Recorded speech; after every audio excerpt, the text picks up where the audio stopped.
নমস্কাৰ মই মনালিসা গগৈ আপোনালোকে সকলোৱে জানি যে নিৰ্বাচন আহি আছে এই নিৰ্বাচনৰ সময়ত বিভিন্নজনে বিভিন্ন প্ৰতিশ্ৰুতি দিছে প্ৰতিশ্ৰুতিৰ শীৰ্ষত আছে বিজেপি দল অসমৰ মুখ্যমন্ত্ৰীয়ে প্ৰতিটো সমষ্টিত যিমানখন নিৰ্বাচনী সভাত অংশ লৈছে প্ৰতিখনতে তেওঁ একোখন মেডিকেল কলেজ খোলাৰ কথা কৈছে আভিযান্ত্ৰিক মহাবিদ্যালয় খোলাৰ কথা কৈছে মুঠতে যিমান অভাৱ অভিযোগ আছে সকলোবোৰ তেওঁ দূৰ কৰিব এই মুখ্যমন্ত্ৰী বৰ্তমানৰ যিগৰাকী মুখ্যমন্ত্ৰী তেওঁ এতিয়া নহয় তেওঁ 2001 চনৰ পৰা মন্ত্ৰীসভাত থকা মানুহ বিগত 24 বছৰ ধৰি তেওঁ মাজত 1.5 বছৰমান নাছিল বাকি গোটেইখিনি সময় তেওঁ মন্ত্ৰীসভাত আছিল আৰু যদিও তেওঁ এতিয়াহে মুখ্যমন্ত্ৰী হৈছে ইয়াৰ আগতে তেওঁ সৰ্বানন্দ সোণোৱালৰ দিনতো যথেষ্ট শক্তিশালী স্থানত আছিলে ঠিক তেনেকৈ তৰুণ গগৈৰ দিনতো তেওঁ মুখ্যমন্ত্ৰী বুলি সকলোৱে মানিয়ে লোৱা নিচিনা হৈছিল গতিকে ইমান এজন শক্তিশালী মানুহ থকাৰ পাছত তেওঁ এতিয়াও সেই একেবোৰ জেগালৈকে চাগে তেওঁ যিবোৰ জেগাত এতিয়া কেম্পেইন কৰিবলৈ গৈছে সেই একেবোৰ জেগালৈকে তেওঁ চাগে মিনিমাম 5-6 বাৰকে গৈছে 5-6 বাৰকে যোৱাৰ পাছত নিৰ্বাচনৰ আগত প্ৰতিশ্ৰুতিবোৰ তেওঁ সলনি হয় ইয়াৰ আগৰ মাজৰখিনিত তেওঁ হাঁহি ধেমালি নানানটা মানে বিভিন্ন ধৰণৰ খবৰ লোৱা এনেকুৱা ধৰণৰ কথা বতৰাৰে সময়বোৰ পাৰ কৰে আৰু নিৰ্বাচনৰ আগে আগে প্ৰতিশ্ৰুতিবোৰ দিয়া আৰম্ভ কৰে এতিয়া আপোনালোকে যদি চাই মাজুলীত সেইদিনাখন দেখিলো মাজুলীত কলে যে তেওঁ এখন মেডিকেল কলেজ স্থাপন কৰিব হয় মই আগতেও কৈছো যে মাজুলীত এখন মেডিকেল কলেজ লাগে আৰু এইটো অত্যন্ত জৰুৰী কাৰণ মাজুলীৰ মানুহৰ ঘপকৈ উলাই যোৱাৰ যেটো কমিউনিকেশনৰ প্ৰবলেম আছে তেওঁলোকক এখন মেডিকেল কলেজ অত্যন্ত জৰুৰী কালি দেখিলো তেওঁ হুজাইলে গল হুজাইটো গৈ তেওঁ কলে যে এখন মেডিকেল কলেজ হুজাইত তেওঁ স্থাপন কৰি দিব ভাল কথা হুজাইহে নালাগে গোটেই অসমৰ যিমানবোৰ জেগা আছে সকলোতে মেডিকেল কলেজ হওক কিন্তু সেই মেডিকেল কলেজ বিলাকত মুখ্যমন্ত্ৰীয়ে যিটো হাৰত স্থাপন কৰিম বুলি কৈছে তাত বিল্ডিংটো বাদ দি তাতে ডক্টৰ আৰু টেকনিক্যাল লাইনৰ যিখিনি মানুহ সেইখিনি পোৱা যাবনে নাযায় হেতুহে আসল কথা অসমৰ স্বনামধন্য সাহিত্যিক অসম সাহিত্য সভাৰ প্ৰাক্তন সভাপতি ৰংবং তেৰং ডাঙৰীয়া অসুস্থ তেওঁ ডিফুট ঘৰ তেওঁ পুৰহি ৰাতি অসুস্থ হৈছিল কালি তেওঁক লৈ অহা হৈছিল আৰু আজি খবৰ লোৱা পোৱা অনুসৰি তেওঁ কিছু পৰিমাণে সুস্থ হৈছে গুৱাহাটীলৈ লৈ আহিছে তেওঁ অসুস্থ হোৱাৰ কাৰণে হাৰ্টৰ প্ৰবলেম আৰু সেই কাৰণে ডিফু চিকিৎসা মহাবিদ্যালয়ৰ পৰা ইয়ালৈ লৈ অহা হ'ল এতিয়া আপোনালোকক মই কৈছো ছাৰৰ সুস্থতা কামনা কৰিলো সোনকালে তেখেত আৰোগ্য হওক কিন্তু এইখিনিতে এটা কথা মনত পৰি যে এই যে চিকিৎসা মহাবিদ্যালয় ডিফুটো খুলিলে তাত যদি সেইখিনি সুবিধা নাই যদি গুৱাহাটীলৈকে আনিব লগা অৱস্থাটো হৈয়ে আছে তেনেহলে সংখ্যাত তেনেকুৱা মেডিকেল কলেজ বঢ়াই কিবা লাভ হ'ব জানো এই ইলেকশ্যনৰ নামত ঘোষণা আৰু কেইজনমান ঠিকাদাৰক ধনী কৰা আৰু চৰকাৰে কমিশন খোৱা এইগিটা প্ৰক্ৰিয়াৰ কাৰণে মেডিকেল কলেজ খোলাটো কিমান জৰুৰী বুলি আপোনালোকে বিবেচনা কৰে মইতো নকৰোৱে আপোনালোকে কিমান বিবেচনা কৰে ইয়াতো এতিয়াতো বিভিন্ন ঠাইত মেডিকেল কলেজ বুলি ক'লে প্ৰকাণ্ড বিল্ডিং প্ৰকাণ্ড ওখ ওখ অট্টালিকা সেইবোৰ দেখো লিফ্টত উঠিবলৈ মানুহে পায় সেই সকলোখিনি সুবিধাই থাকে কিন্তু তাত আসল যিটো সুবিধা যিটো চিকিৎসাৰ সুবিধা সেইটো নাথাকে তেনেহলে যদি সেইটো সুবিধাই নাথাকে তাৰ পৰা কিবা লাভ হ'ব জানো যদি লাভে নহয় তেনেহলে ইনি মেডিকেল কলেজ দিম বুলি টুপদিটো লাভ নাই গতিকে মই সেই ছাৰৰ প্ৰসংগটো এই কাৰণে উত্থাপন কৰিলো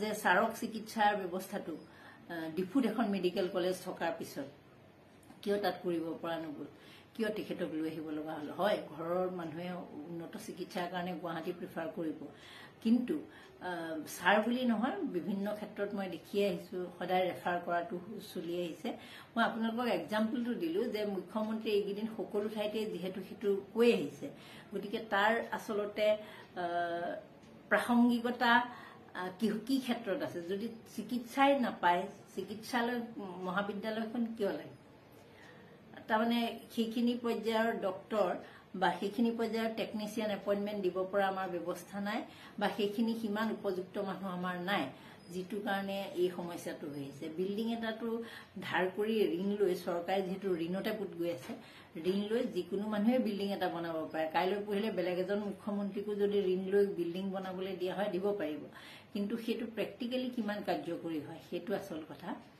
আৰু আপোনালোকে সকলোৱে এইকেইদিন গমেই পাইছে, তেওঁলোকক সকলোকে বিজেপিক ভোট লাগে কেৱল মোদীৰ নামত। আজিও বহুকেইখন মই নিৰ্বাচনী সভা চালো, সকলোৱে মাত্ৰ এটা কথা কৈছে, প্ৰধান বৰুৱাক ভোট দিয়ক কাৰণ মোদী প্ৰধানমন্ত্ৰী হ'ব লাগে, তপন গগৈক ভোট দিয়ক কাৰণ মোদী প্ৰধানমন্ত্ৰী হ'ব লাগে। তাতে আপোনালোকে বুজি পাওক প্ৰধান বৰুৱা, তপন গগৈহঁত কিমান অকৰ্মণ্য মানুহ, আৰু তেওঁলোকৰ এটা এটা সংখ্যা, সেইটোতো এটা সংখ্যা ন, এমপিৰ এটা নাম্বাৰ হয়। মানে আমাৰ যিহেতু 543 টোটেল চিট আছে, লোকসভাৰ আসন আছে আমাৰ 543, গতিকে সেই 543খনৰ সংখ্যাগৰিষ্ঠতা লাভ কৰিবলৈ প্ৰধান বৰুৱাই একো নামাতিলেও, তপন গগৈ একো নামাতি তাত বুবাৰ ভাও ধৰি শুই থাকিলেও সংখ্যাত কিন্তু তেওঁলোক মোদী মন্ত্ৰীসভাৰ গঠনৰ কাৰণে এটা কণ্ট্ৰিবিউশ্যন, অসমৰ ফালৰ পৰা এটা যোৱা দাণ্ডা বুলি যে কয়, দাণ্ডা। গতিকে সেই দাণ্ডা আমাৰ 14ডাল আমাৰ দাণ্ডা আছে, মানে লাখুটি আমাৰ 14ডাল লাখুটি যদি আমি মেক্সিমামটো দিব পাৰোঁ, তেতিয়াহ'লে প্ৰধানমন্ত্ৰী মোদী চৰকাৰ গঠনত সুবিধা হ'ব। বাকী এওঁলোকে মন্ত্ৰী পাব বা কিবা এওঁলোকে আমালৈ অধিকাৰ আমাৰ কাঢ়ি আনিব তেনেকুৱা নহয়। কিন্তু আপোনালোকক মই ইয়াৰ আগৰ ভিডিঅ'টো কৈছোঁ, মোদীক প্ৰধানমন্ত্ৰী পাতিব লগা কথাটোত প্ৰধানমন্ত্ৰী মোদীতকৈ জৰুৰী কিন্তু আমাৰ অসমৰ মুখ্যমন্ত্ৰীকে ধৰি তেওঁৰ সোঁৱে বাৱে থকা নেতাসকলৰ কাৰণে আটাইতকৈ বেছি জৰুৰী। কাৰণ যদি মোদী এইবাৰ প্ৰধানমন্ত্ৰী নহয়, এওঁলোকৰ সান্দহ খোৱা বালি খুব সোনকালেই তল যাব। মই আগতেই কৈছোঁ যে তেওঁলোকে কয় ৰাহুল গান্ধীক হাঁহে, মই সেইকাৰণে ৰাহুল গান্ধীৰ নামটো কোৱাও নাই, ইয়াৰ আগতেও কোৱা নাই, এইবাৰো নকওঁ। কোনোবা এজন ৰাহুল গান্ধীক বাদ দি ইণ্ডিয়া মৰ্চাত থকা আন যিসকল নেতা দেখিছে, আপোনাৰ মই শাৰদ পাৱাৰৰ পৰা শিৱসেনাৰ আপোনাৰ শিৱসেনাৰ নেতা,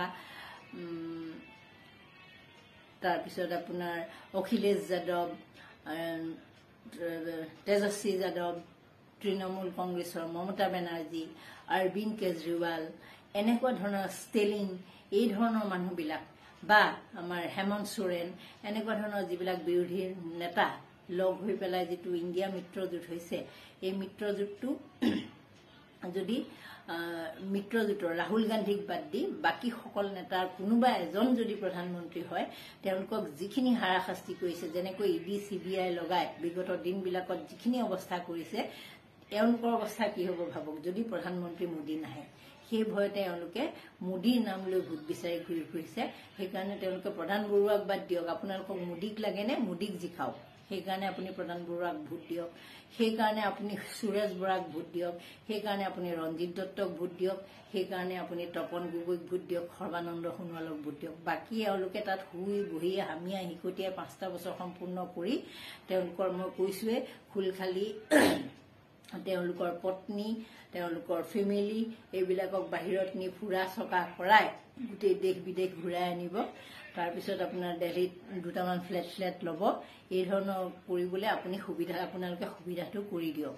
ৰাইজ, আপোনালোকক মই অনুৰোধ জনাইছোঁ, এই অকৰ্মণ্য যিসকল লোক, এওঁলোকে যিসকলৰ হৈ পেলাই বিচাৰি আছে তেওঁলোক যোৱাটো মোদীক প্ৰধানমন্ত্ৰী বনাবলৈ, তাৰ একমাত্ৰ কাৰণ হ'ল এওঁলোক জেলৰ বাহিৰত থাকক, আমাৰ অসমত থকাসকল জেলৰ বাহিৰত থাকক, আমাক লুটিপুটি খাওক, সেইটো কাৰণে আপোনালোকে সুবিধাটো কৰি দিয়ক।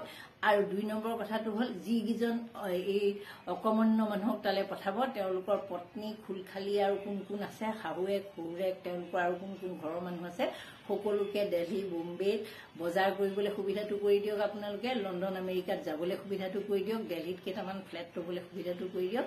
সেইকাৰণে তেওঁলোকক ভোট লাগে। বাকী আপোনাৰ মোৰ কিবা সুবিধাৰ কাৰণে তেওঁলোকে ভোট বিচাৰিছে বুলি ভাবিলে ভুল হ'ব। আপোনালোকক দিব, আপোনালোকক সেই 5 কেজি চাউল দি আছে নহয়, 1250 টকালৈ দি আছে। আৰু সেইটো ক'ৰ পৰা দি আছে? সেইটো আপোনাৰ ঘৰত যদি আপোনাৰ হাজবেণ্ডে যদি মদ খায়, সেই মদৰ টেক্সৰ পৰা দি আছে। আপোনাৰ যদি ঘৰত ল'ৰাই যদি কিবা কোম্পানীত চাকৰি কৰে, তাৰ টেক্সৰ পৰা দি আছে। আপোনাৰ ল'ৰাই যদি সাপ্তাহিক বজাৰৰ দোকান এখন দিয়ে, তাৰ পৰা যিটো কৰ কালেক্ট কৰে, তাৰ পৰা দি আছে। গতিকে আপোনাৰ মাছৰ তেলেৰে মাছ ভাজি আছে চৰকাৰে, আপোনালোকে সেইটো টেনশ্যন নল'ব। আপোনালোকে ভোটটো দিয়ক। আপোনালোকক 5 কেজি চাউল দিব আৰু 1250 টকা দিব। খালি তেওঁলোকৰ পৰিয়ালৰ সুবিধাৰ কাৰণে তেওঁলোকৰ পত্নীয়ে যাতে জাৰ্মানীত ফুৰিবলৈ বেগ এটা ল'বলৈ যাব পাৰে, ডুবাইৰ পৰা যাতে ফ্লাইটত গৈ পেণ্ট সলাই আনিব পাৰে, কিনা জিন্স পেণ্ট আকৌ সলাবলৈ যাব পাৰে, এইবোৰ কাৰণত আপোনালোকে ভোটটো দিব। আপোনালোকে সিমানত যদি সেইটো লেভেলৰ যদি আপোনালোকে চিন্তা কৰিছে, আপোনালোকৰ লগত আৰু বেলেগ কথা পাতি লাভ নাই। কিন্তু মই ভাবোঁ যিসকল সচেতন লোকসকলে এই কথাটো বুজি পাইছে, তেওঁলোকে কিহৰ কাৰণে এনেকুৱা এই নাচি বাগি আউলি বাউলি হ'ব লগা হৈছে আপোনালোকে বুজি পাইছে। গতিকে সচেতন ভোটাৰে অন্তত এইবাৰ ভুল ডিচিশ্যনটো নল'ব। ইতিমধ্যে নিৰ্মলা সীতাৰমণৰ স্বামী প্ৰভাকৰে কি কৈছে আপোনালোকে গম পাইছে। তেওঁৰ স্বামী এগৰাকী বিশিষ্ট অৰ্থনীতিবিদ, বিজেপিৰ মানুহ, তেওঁৰ পত্নী তাকো বিত্তমন্ত্ৰীৰ স্বামীয়ে কৈছে যে এই চৰকাৰখন যদি পুনৰবাৰ 400খন আসনত আহে তেনেহ'লে লালকিল্লাৰ পৰাই তেওঁলোকে ঘৃণাৰ বাণী বিয়পাব। তাতকৈও ডাঙৰ কথাটো হ'লগৈ কি, দেশত আৰু গণতন্ত্ৰ এইটোৱে লাষ্ট ইলেকশ্যন বুলি তেওঁ কৈছে। নিৰ্মলা সীতাৰমণ, আপোনালোকে কোনোবাই যদি ভিডিঅ'টো চাই, যিসকলে চাই সেইসকলেতো গমেই পায় নিৰ্মলা সীতাৰমণ তেওঁৰ স্বামীয়ে কোৱা কথাটোহে মই কৈছোঁ। আৰু আপোনালোকে আকৌ এনেকৈ নাভাবিব যে তেওঁ ডিভোৰ্চ চাগে সেইকাৰণেহে কৈছে, নহয়, তেওঁলোকৰ খুব সুখী সংসাৰ। পাৰিলে আপোনালোকে গুগলত চাৰ্চ কৰি চাব, তেতিয়াও গম পাব। ইয়াতকৈ দীঘলীয়া নকৰোঁ। নমস্কাৰ, ধন্যবাদ।